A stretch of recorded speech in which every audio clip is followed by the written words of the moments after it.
আসসালামু আলাইকুম। নিশ্চয়ই সবাই ভালো আছেন। আলহামদুলিল্লাহ আমিও ভালো আছি। আজকে আপনাদেরকে কিছু প্রয়োজনীয় কথা বলবো।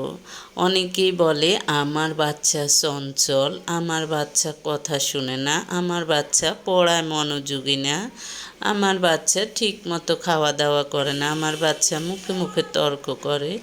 এইরকম অনেক ধরনের অভিযোগ প্রতিদিন আমাদেরকে শুনতে হয়। হ্যাঁ, মাশাআল্লাহ আমাদের বাচ্চাগুলা খুবই ভালো। আমি যে বাচ্চাগুলোর পিকচার দেখাচ্ছি এরা কিন্তু অনেক ভালো। তাই আমি আপনাদেরকে এগুলো দেখতে দেখতে কিছু কথা বলবো, যেগুলো আপনারা অভিভাবকরা করবেন। অভিভাবকরা বলতে বিশেষ করে মায়েরা, বাবারা বাচ্চার কাছে থাকে না। তাই একটা সন্তান ভালো হওয়ার মানে ছেলে হোক মেয়ে হোক, তখন মানুষ ভাবে যে না এর মা ভালো।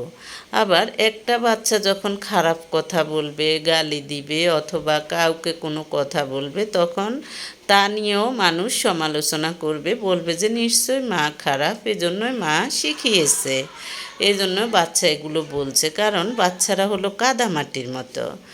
বাচ্চাদেরকে আপনি যেভাবে শিখাবেন, বাচ্চাদের সামনে আপনি যে ধরনের গল্প করবেন, বাচ্চারা পিছনে যে সেই গল্পগুলাই অন্যদের কাছে করবে বা সেই কথাগুলাই অন্যদের কাছে বলবে।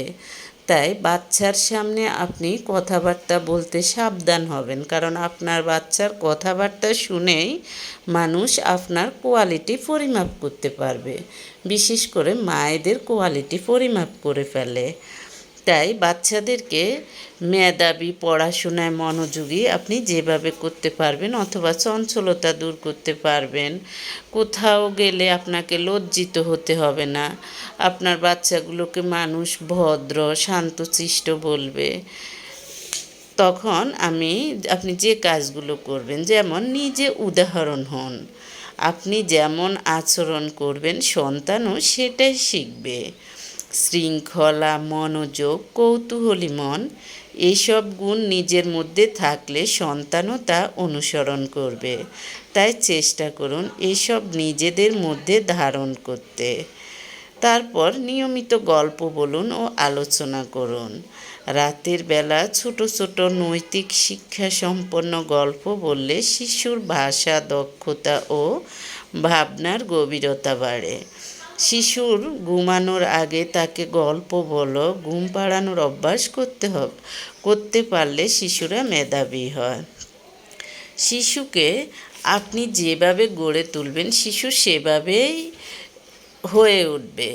আপনি কারো দোষ দিয়ে লাভ হবে না, সবসময় নিজে ভালোভাবে চলার চেষ্টা করবেন।